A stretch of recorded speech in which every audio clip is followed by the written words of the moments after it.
Hey, this is Sam here, recording from my office for Covational number 3, right? We are recording a series of devotionals during this coronavirus quarantine, and they're meant to be inspirational, they're meant to be helpful, they're meant to be encouraging and hopeful for you. So I hope they have been. We've been looking at the last words of Paul to the Philippian church. It's found in Philippians chapter 4, and we're going from verse 4 to 5 and now verse 6 today. So let me read that for you, and we'll look at this a little bit, because it's a good one. I think it's going to be helpful for anybody at any time, especially now. This is what he says. Do not be anxious about anything. I'm going to pause right there. There's more to the verse. But do not be anxious about anything. What a verse. What a sentence, right? What the heck, Paul? Right now, if Paul were alive right here, right now, would he still be saying that? Right? This is a very anxious time, isn't it? That right now we are kind of requested, almost required, but not yet required to be quarantined, right? To self-isolate ourselves and our families from everyone else. And because of that, schools have closed, businesses have closed, the church doors have closed for Sunday service. There's a lot going on in our world right now, and it is very hectic and very chaotic. It's one of those realities that we have to live in, right? We don't choose the times that we live in, but we do have to deal with what life brings. And I'm sure for many of us right now, we don't have to think long. We probably don't even have to lay in bed long before things start coming into our mind that bring up some anxiety, right? For example, maybe you miss school right now. What am I gonna do if I can't see my friends? What am I gonna do if I can't be the class clown and get all the laughs in the classroom? What am I gonna do now that I can't go to work or go to a job, or I just have to be home? I have to be around my family. I have to be around my pets. Well, I love my pets, but just I can't go anywhere. There's so much anxiety going on. Perhaps if you're a senior, what am I gonna do about graduation? What am I gonna do now that I don't get the rest of my senior experience? There's a lot of questions out there that if we think on them more and more and more, the anxiety level in our lives begin to grow and grow and grow. Right? Isn't that true? That's something that is in common with all kinds of anxiety, no matter what it is, what we can think on or dwell on. Something that's often very similar in all kinds of anxiety is the idea of uncertainty, the concept of uncertainty and the unknown, right? Because of this reality that's happening now, in the future, I am uncertain about what is to come. Because we are locked up right now, because school is closed right now, I am uncertain about what life is going to look like in the future, because all of the constants of my life have been swept out from under the rug.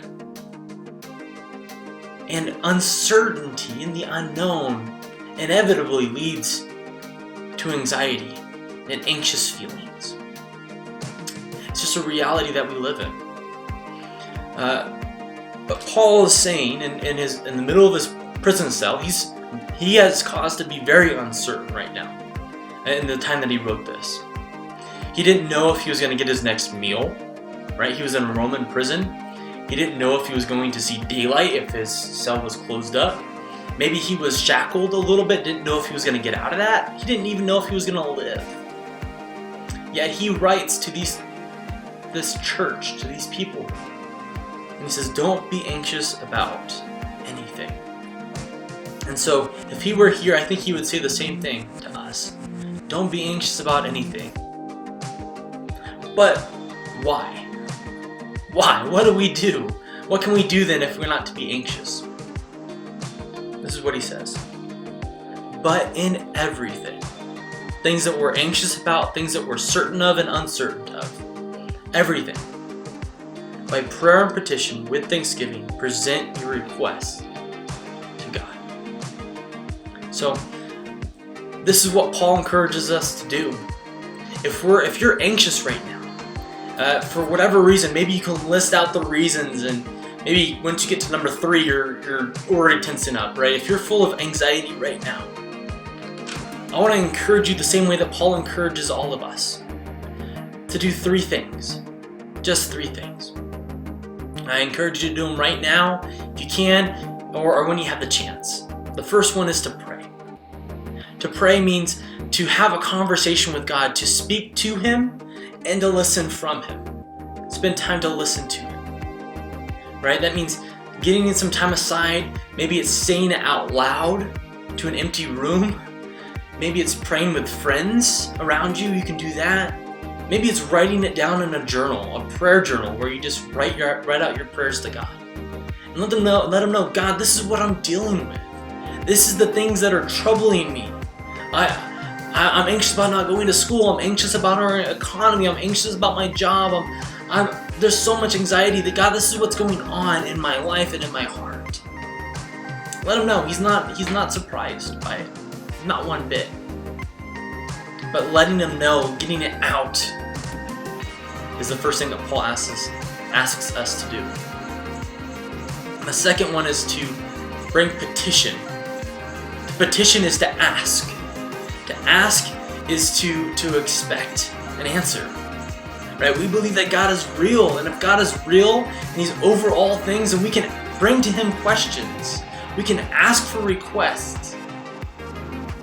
If it's anxiety, God, I want this anxiety to be gone. I want your help in this situation. I can't hang out with my friends at school, so I want you to help me figure out how to interact with my friends right now.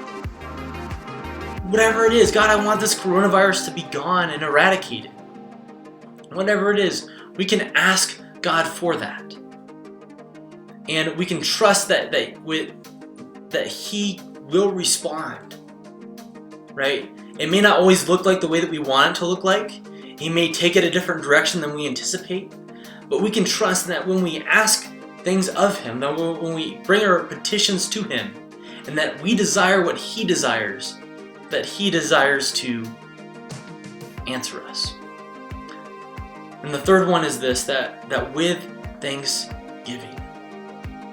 Remember in verse 4, Paul starts off this whole section by saying, rejoice in the Lord always. This is the secret to anxiety, isn't it? That even in the most anxious circumstances, if we can still find ways to be thankful to the Lord for all that He's done, for all that He's doing, for all that He has planned and in store for you and for me and for everyone else, if we can be thankful to Him for all of that, it'll change our perspective. It'll change the way that we approach these situations. That when we come to God with thanksgiving in our heart, we come with an expectation of His goodness to happen, right? His goodness to be poured out, whatever that might look like. But we're going to be thankful because He is so good and so loving and so gracious. So I pray that that's helpful to you. This is our response to anxiety. This is what Paul tells us to do when we feel anxious. Instead of being anxious, to pray, to petition, and to be thankful.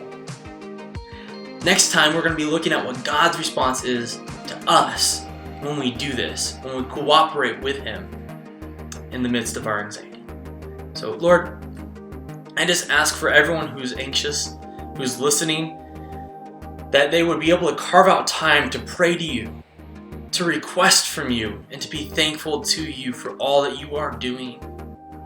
I thank You that even though this virus is spreading around, Your word and your gospel is even more contagious than that. That what You have for us, what You have in store for us in the midst of this time, is something that we could be praising You for, instead of worrying about. Let us look for opportunities to seek you more, to lift you up more in our lives, and to dive deeper into all that you have for us in this time. So it's in Jesus' name that we pray.